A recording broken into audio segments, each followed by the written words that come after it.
Hey everybody, it's Candy, aka Brown Eyed Girl 69. And I'm here tonight, late night, to talk about something that I'm going to describe as the best I can in the words that I have available to me, that come to me. Sometimes I'll be sitting here and scrolling through the YouTubes or, doing whatever I'm doing.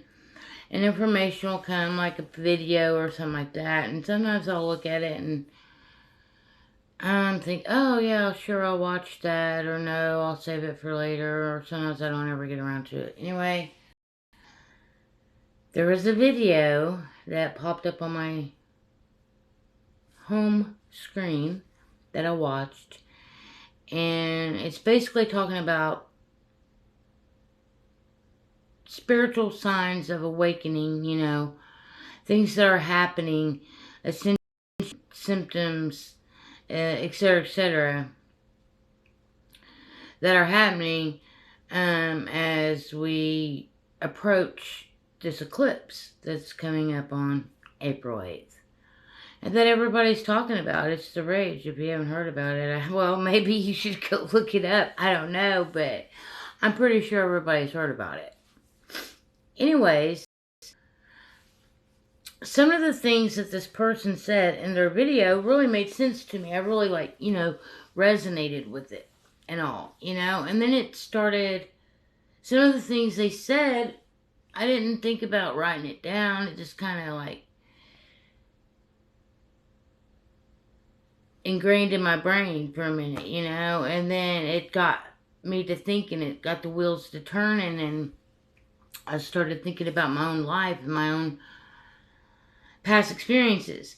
And basically what this perspective of me talking about was from basically August of 2017, which was when the solar eclipse happened, total solar eclipse happened, that occurred in Oregon, I guess, where totality was close to Oregon and all that. And it came down across the United States like that. And now the other one that's going to approach is crossing that path. Anyway, so it got me to thinking. Because basically this person just narrowed it down to basically the last 7 years. And that solar eclipse that occurred in August of 2017 was like a portal as well, an opening. And the last, well, I'll give you all the numbers just so y'all can see what's pretty wild about this.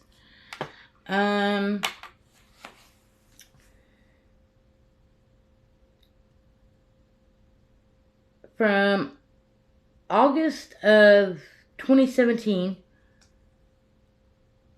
until April of 2024, it's going to be a total of 2,422 days. I have some other numbers here that I've written down. I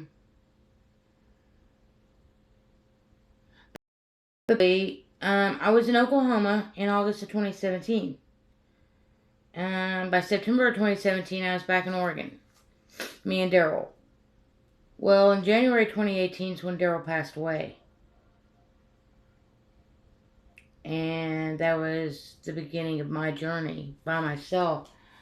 This person basically was talking about how these last 7 years that has occurred, which is actually 6 years, 7 months, and 18 days, that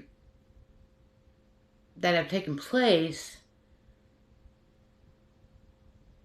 has been a rediscovering of yourself of sorts. And looking back on my situation, in August of 2017, I was in Oklahoma with my husband. We were living with his friend in Tulsa.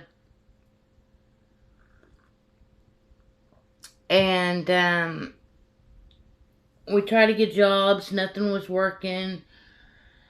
So we just decided that probably for everybody involved, the best choice would be for us to pack up and try to go back to Oregon, where we knew we could make it living in a tent, because that's where we'd come from. So we knew what we faced, and we knew what was obtainable, and we knew what we could handle, and we knew what we could do. So we moved back up there in September of 2017. And then Daryl passed away. And my life changed. And I came out of homelessness. I got a job. And I just kept improving myself in every area that I could possibly improve myself. Flash forward to now, and I would say over the last few months, but really more over the last few weeks, I've given up sugar. My eating habits have definitely changed. I'm starting to notice that I'm picking up other people's energies more so. I mean, I always have picked up other people's energies, but I don't think I realized that they truly do affect me. And today, I went from one extreme to another extreme, and at first I just, coughed it up to menopausal symptoms, which some of it could be that. But then I started thinking of it in a different way, and I started thinking, maybe I'm reading other people's energies that are then affecting me, and then I'm feeling the way that they're feeling. Because when I first got to work, I was in a happy-go-lucky mood and everything, and then all of a sudden I just started feeling sort of depressed, worthless, angry, all these emotions, and I started thinking about some of the customers that came through my line that day that kind of displayed those types of attitudes as well, and I'm just like, wow, am I being really affected by these people, and they're not even really trying to affect me on purpose? They're just being themselves, but it's rubbing off on me, apparently. I'm just starting to be more aware of things. My eating habits have changed. Some days I don't even eat. All I'll do is intake liquid. And then other days, I'll eat a couple of small meals throughout the day. And that's about it.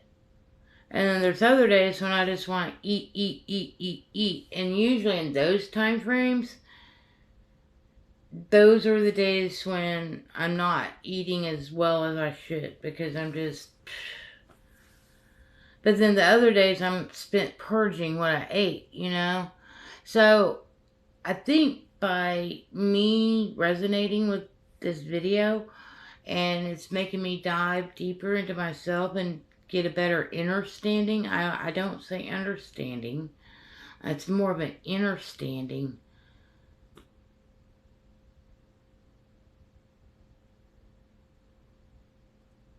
I'm just amazed. I'm just amazed. And then I started thinking about it. Some people think that there's going to be some physical catastrophic things that occur with this eclipse that's coming up. And there could be, I'm not discounting that there couldn't be.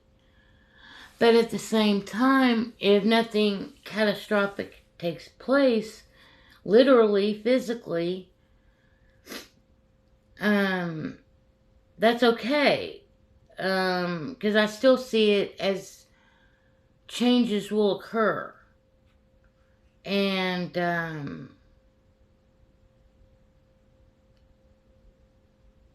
it's basically just like a closure, something coming to an end, Like August 2017 was the beginning, and April of 2024 is the end, that cycle, that period, that portal of energy that we can grasp to understand and maybe obtain an ascension and awareness of ourselves. If anything else, not anybody else, just ourselves. And I will say this, looking back on it, I'm going to be honest here. I don't sit here and meditate. I don't do that. I rarely use crystals. I haven't touched them in months, years. I do burn incense. I like to burn sage and Palo Santo. I do use oils on occasion for relaxation purposes and pain relief and whatnot. I like to burn candles. I have a couple of different lights that are inside crystals that I like to turn on occasion. I smoke a lot of pot.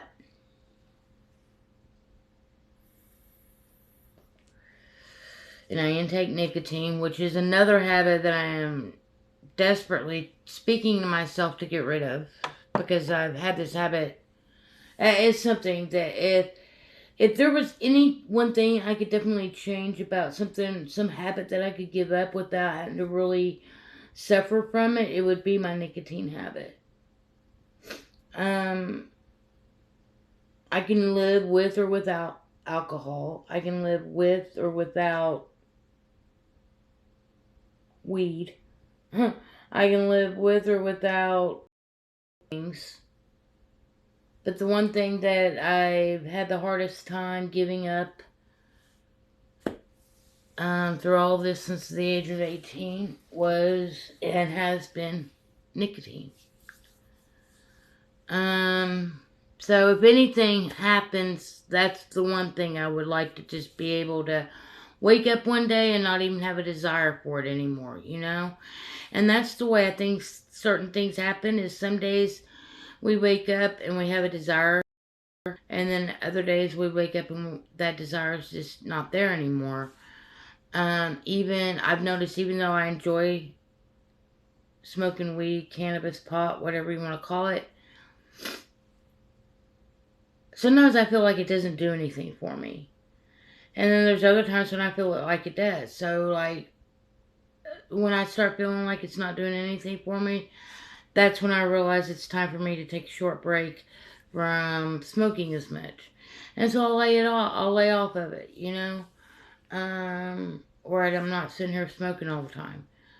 And I'll give it 2-3 day rest, where I only smoke like once a day or before I go to bed or whatever. And I usually choose, when I decide to give myself a little bit of a break, I always choose to try to do it on the days that I'm working. Because if I don't do it before I go to work, then I come home at night and maybe do it a little bit. And then by the time my days off arrive again, I can smoke more, and it seems to revitalize me, or do a little bit more for me. Sorry I'm itching and all that stuff. It's just, it's these energies. I'm telling you, I feel it. I hear a ringing in my ear. I've had this ringing in my ear consistently. It goes to different levels, and I wouldn't say that it's like a constant.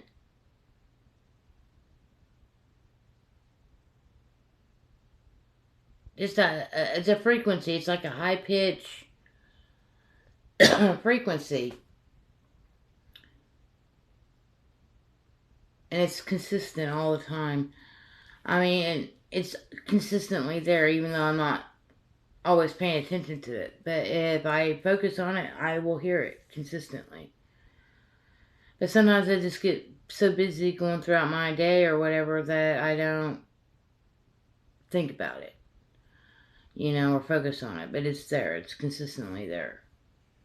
So I've got ear ringings. I'm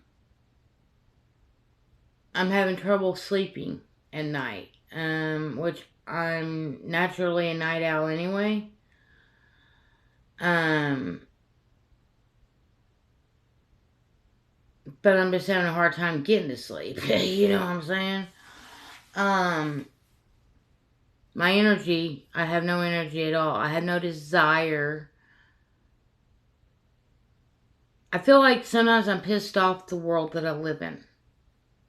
Sometimes I feel like I'm mad at the world that I live in because of the things that have happened and are happening, and how it just seems like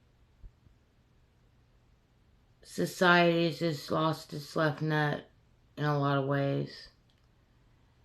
And that it's sort of heartbreaking, you know, and on a certain level.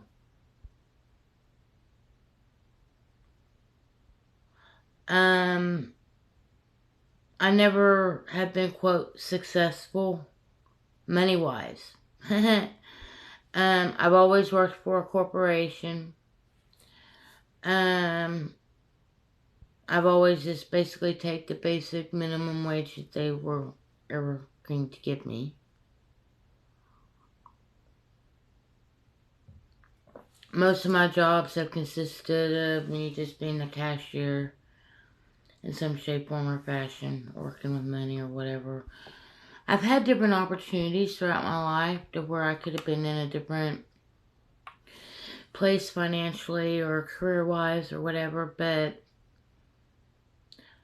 I will say this, as a small child, I never really had a desire to be the best I could be. Um, I never had this desire to try to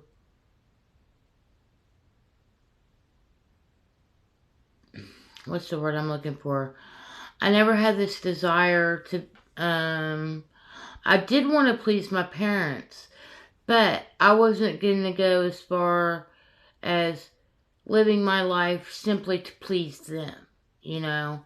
Meaning, if my parents wanted a college graduate who then became a lawyer, doctor, or nurse, or whatever, um, and made good money,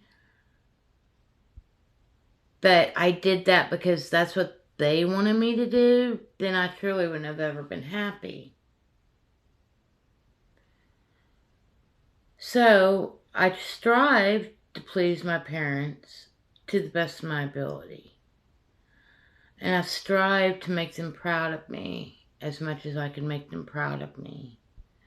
But I wasn't going to give my undying last ditch effort for their approval, you know? And live my life, have them live their life vicariously through me.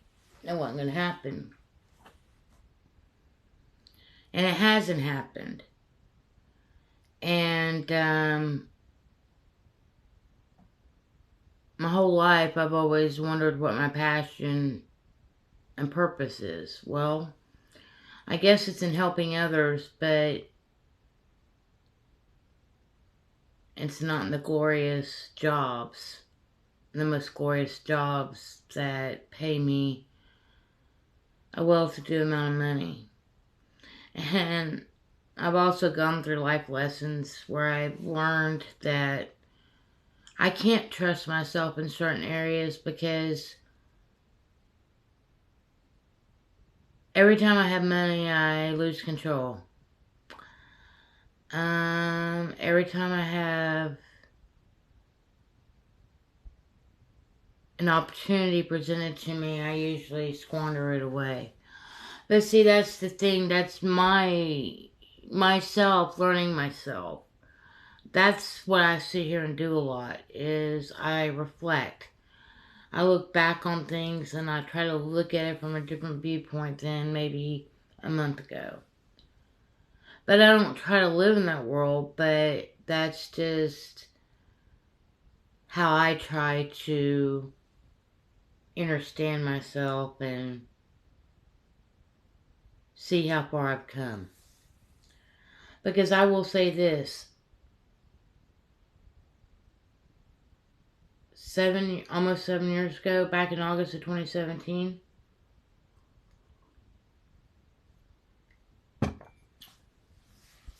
I didn't know where my life was going to lead. I didn't, it was weird. When me and Daryl were homeless, all we talked about was we need an opportunity, we need an opportunity, we need an opportunity. I was an independent person, but once I lost Daryl, all that changed. And that's the part of this journey since August of 2017 that's, been all about me. It's been all about me. It's been all about me learning to love myself. It's been all about me learning to live alone and be happy, to be celibate, to be just accepting of the fact that I don't need somebody, that I can do it all on my own, that I don't need another person here to soothe my emotional needs, or any of that, I'm not going to sit here and say that I wouldn't like to have more local friends around to go do things with, but at the same time, I don't have any money to go do anything with, because it's just how things are, I'm really hoping that after this eclipse happens, a portal opens up and makes me a little bit financially healthier than I already am. Like I said before, I don't want to be super stinking rich, but at the same time, I don't want to just work for the man and, not have anything to show for it in my life. Anyways, these were just some of my thoughts. I might do a little bit more research on the subject matter and see what I can come up with number-wise. I will say this, with the little bit of numbers that I've already calculated on my paper here, with just some dates and thoughts and questions, it would not surprise me if some event didn't try to pop off on April 8th. So, I don't want to put any fear or anything like that in anybody, but if you can prep as much water, food, supplies, necessities that you might possibly need, who knows? We might lose power. We might lose ability to communicate. Who knows what's going to happen? So, just try to get as much prepared as you can, however you can. And it's only supposed to be a short period of time, so hopefully everything will happen and come and go just like the other one came and went and nothing majorly occurred. Maybe it is all internal, spiritual, and something that we might not even feel the effects of until like later on, who knows? Or it might be something instantaneous. I'm just trying to keep an open mind about all this. I'm just trying to not let any fear seep into me, seep into it. I keep telling myself that, hey, I actually was born for this specific moment. So I can actually say that I witnessed it, you know what I mean? Anyways, if I feel like I need to make another video, I'll definitely do that. And in the meantime, much love, peace, love, hugs, nugs, and bye for now.